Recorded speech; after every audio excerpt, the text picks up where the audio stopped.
सभी को राधे राधे। आज हम लोग फिजिक्स का टॉपिक इलेक्ट्रॉनिक्स से रेलवे में जितने भी सवाल पूछा गया है उसको कंप्लीट करेंगे। आज का पहला सवाल है, निम्न में से कौन सा एक अर्धचालक है? आंसर हो जाएगा सिलिकॉन।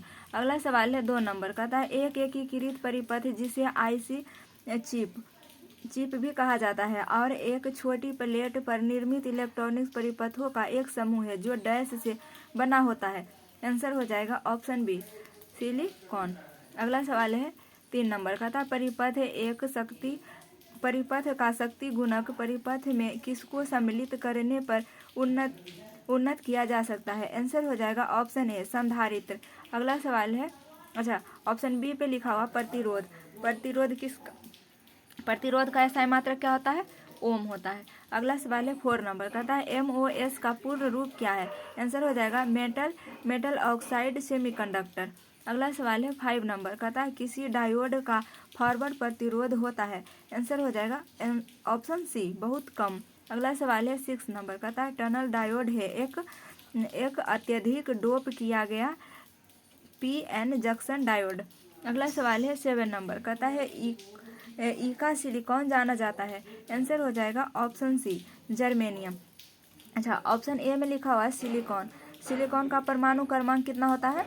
14 होता है और एल्युमिनियम का परमाणु क्रमांक 13 होता है। अगला सवाल है 8 नंबर का है, जंक्शन में खराबी कब आता है? आंसर हो जाएगा ऑप्शन सी पश्चबासित के अंतर्गत। अगला सवाल है 9 नंबर का है, एक अतिचालक दिखाता है? आंसर हो जाएगा ऑप्शन डी पैरामैग्नेटिज्म। अगला सवाल है 10 नंबर का था, प्रकाश उत्सर्जक डायोड LED इलेक्ट्रॉनिक उपकरणों में उपयोग किया जाता है जैसे टेलीविजन डैश छोड़ती है? आंसर हो जाएगा ऑप्शन सी रेडियो तरंगे। रेडियो तरंग की खोज किसने किया था? मार्कोनी ने किया था। ऑप्शन ए में क्या लिखा हुआ? पराबैंगनी किरण। पराबैंगनी किरण से हमें कौन बचाता है? ओजोन परत बचाता है। पराबैंगनी किरण से क्या हो सकता है? त्वचा कैंसर हो सकता है। और ऑप्शन बी में लिखा हुआ है एक्सरे के खोज किसने किए थे? रोएंटजन ने किए थे। और दृश्य प्रकाश के खोज न्यूटन ने किए थे। अगला सवाल है 11 नंबर का था, ट्रायोड का प्रयोग होता है? आंसर हो जाएगा ऑप्शन डी उपर्युक्त सभी। पहला ऑप्शन में लिखा हुआ है एम्पलीफायर के रूप में। ट्रायोड का प्रयोग किस में होता है? एम्पलीफायर के रूप में होता है, दोलित के रूप में होता है और ट्रांसमीटर के रूप में होता है। अगला सवाल है 12 नंबर का था, पी प्रकार का अर्धचालक प्राप्त करने हेतु क्या है? पी प्रकार के अर्धचालक प्राप्त करने हेतु क्या होगा? आंसर हो जाएगा ऑप्शन बी 3 सहसंयोजक वाली अशुद्धता। अगला सवाल है 13 नंबर का था, जर्मेनियम आर्सेनिक सेलेनियम और ब्रोमीन के परमाणु में डैश कक्षाएं होती है? आंसर हो जाएगा ऑप्शन डी 4। अगला सवाल है 14 नंबर का है, प्रवर्धक यानी एम्पलीफायर का उद्देश्य है? आंसर हो जाएगा ऑप्शन ए आगत संकेतों की शक्ति या धारा वोल्टेज को बढ़ाना। आंसर हो जाएगा ऑप्शन ए। अगला सवाल है 15 नंबर का था, जर्मेनियम क्रिस्टल को फास्फोरस तथा एंटीमनी की समान संख्या में मिलाया जाता है जो है?